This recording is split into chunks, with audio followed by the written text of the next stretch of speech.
Ghost on the Road. Once there was a man. His name was Rahul. His house was in a small town in Bihar, but he worked aboard as an Interpol officer. আরোহী মিশ্র, বয়স 8, class 2। ও শুয়ে শুয়ে গল্প লিখছে। ওর বই বেরিয়েছে কলকাতা বইমেলায়।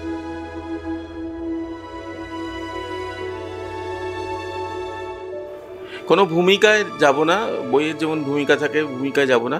আমার সঙ্গে বসে আছে যে, সে হচ্ছে জিনি বলি। তিনি হচ্ছেন বইমেলার সম্ভাব্য সবচেয়ে ছোট্ট লেখক বা লেখিকা, যাই বলুন না কেন। ওর বই বেরিয়েছে ওই বইমেলাতেই, সেই নিয়েই আজকে আপনাদের সঙ্গে একটুখানি ওর পরিচয় করিয়ে দেবো। তুমি বই লিখেছো? হ্যাঁ, আমি নিজেই বই লিখেছি। আচ্ছা, বইটা বইমেলায় বেরোলো? হ্যাঁ, বইমেলায় বেরোচ্ছে। আচ্ছা, আর একটা জিনিস হচ্ছে বইমেলা, বইয়েতে কি কি আছে, বইটার নামটা একটু যদি বলো। Musings of 8 years old, short stories উপরে। আচ্ছা, 8 years old কি? একটা পার্সন আছে যে 8 years old। তোমার তো 8 বছর। হ্যাঁ। আচ্ছা, কি কি গল্প আছে? Sharing happiness, two best friends, the boy who cheated, the hardworking boy, the ghost on the road, adventure on the hills, and the best birthday ever. আরো কিছু ছিল, সেগুলো আমার মনে নেই, কিন্তু আমি আরো কিছু লিখেছিলাম।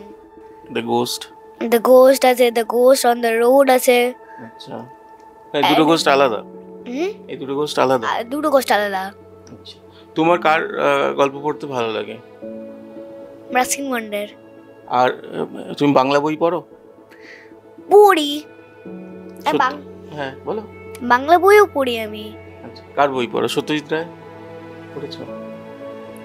আমি সবারই বই পড়ি। আমি যেমন একটু শুনি। ওই উপেন্দ্র কিশোর রায়ের রামায়ণের ওগুলো পড়ি। আর এই নর্থ পয়েন্টে ভর্তি হয়েছিলাম, ওটার বইগুলো পড়ি, আগের স্কুলের বইগুলো পড়ি। আচ্ছা, বুঝতে পেরেছি।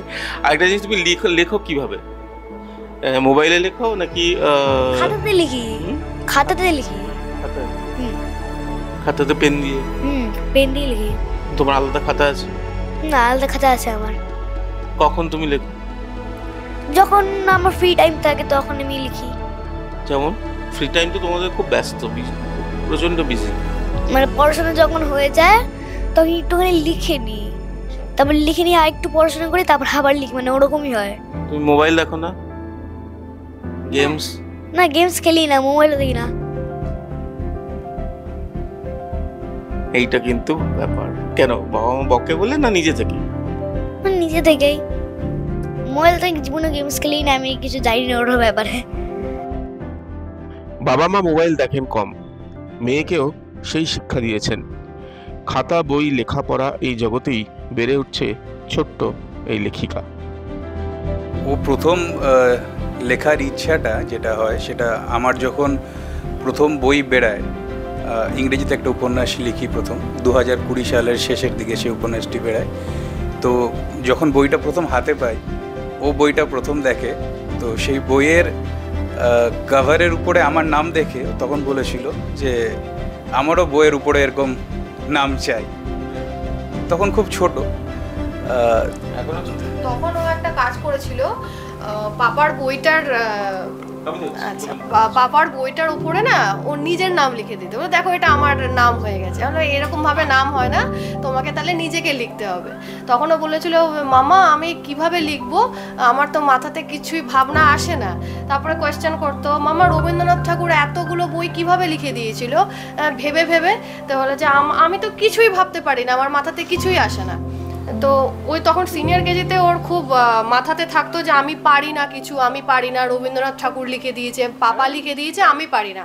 এবার ক্লাস 1-এও তাই ছিল। তখন ওর বাবা আমাদের চাকরি সূত্রে বাইরে ছিল, আমি ওকে নিয়েছিলাম। তো তখন ক্লাস 1-এর যখন শেষের দিকে এলো, তখন আমি ওকে বললাম যে তুই আগে যদি বই লিখতে চাস তাহলে তোকে আগে প্যারাগ্রাফ, এসে এগুলো লিখতে শিখতে হবে। তখন থেকে ও লেখা শুরু করলো।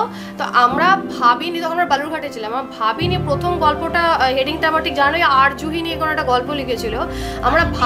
আমরা ভাবতেই পারিনি যে এত কোটেশন দিয়ে এত সুন্দরভাবে ও লিখে দেবে, মানে সেটা কমপ্লিটলি ওকে কোনো শেখানো হয়নি। ও যেভাবে লিখেছিল কোটেশন দিয়ে গল্পটা, ওকে কোনো শেখানো হয়নি যে এইভাবে তুমি লেখো। ও যেভাবে যে গল্পগুলো পড়েছে, ও নিজে যা বুঝেছে ও সেভাবে লিখেছে। He had a very important duty, so he could not visit his house often. One day, when he got holidays, he was returning to his home. He took a car from the airport and was driving back home. It was very late at night, so he thought of taking a shortcut. বলো কোন কোন গল্পটা সবচেয়ে ভালো লেগেছে নিজের লিখে? Ideas কি করে আসে? ভূতের গল্পগুলোই ভালো লাগে আমার বেশি। আচ্ছা, ওই হার্ড ওয়ার্কিং বয় আর ওই আমার অ্যান্ডিস ভিজিটার ওটাও আমার ভালো লাগে। শেয়ারিং হ্যাপিনেসও আছে দুর্গাপূজার, ওটা একটা। দুর্গাপুজো কিরকম শুনি? একটা মেয়ে ছিল, তার নাম লতা ছিল, সে ক্লাস 3-তে পড়তো। তার মধ্যে একটা স্মল টাউনে থাকতো, একটা ওর মায়ের সাথে মা বাবার সাথে থাকতো। তো ওর এক্সামটার আগে ওর মা বাবা ওকে মলে নিয়ে গেছিলো, কারণ পুজোর ওই ড্রেসগুলো কিনতে হবে বলে। তো ওর এক্সামটা শেষ হয়ে চতুর্থীতে শেষ হয়ে গেছিলো এক্সামটা। আচ্ছা, তো তারপর যখন শেষ হলো তখন ও খুব খুশি হয়েছিল। এবার যখন ও স্কুল থেকে আসছে ফিরছে তখন দেখছে একটা গরিব বাচ্চা আছে আর খুব স্যাড আছে। তো দেখছে তুমি কেন স্যাড আছো? বললাম যে আমার কাছে কোনো নতুন ড্রেস নেই পূজার জন্য। তো ও খুব ব্যাড ফিল করলো। তো বাড়ি গিয়ে ওর মাকে বললো যে আমি কি ওই গরিব বাচ্চাকে কি দিতে পারি একটু ড্রেস? আমার কাছে 4টা ড্রেস আছে। তো বললো হ্যাঁ, তো এটা ভালো জিনিস। তো এই গল্প শুনেই আমি একটা কথা বলবো। পূজার সময় এলো কাছে, মধুবিধু 2 ভাই ছুটাছুটি করে, তাই মনে পড়ছে পূজার সাজ, রবীন্দ্রনাথ ঠাকুরের কবিতা, যেখানে 2 ভাই একজনের দেখেছিল যে একজনের সাজ পছন্দ, সেটা নিজের জামা, পুজোর জামা দিয়ে দিয়েছিল। ছোট্ট লেখক, আমি এর আগে সুনীল গঙ্গোপাধ্যায়, নীরেন্দ্রনাথ চক্রবর্তী, আরও অনেক বড় বড় মানুষ, বড় বড় লেখকের ইন্টারভিউ করার সৌভাগ্য আমার হয়েছে। এটাও বলবো আমার সৌভাগ্য যে ওর ইন্টারভিউ আমি করতে পারলাম।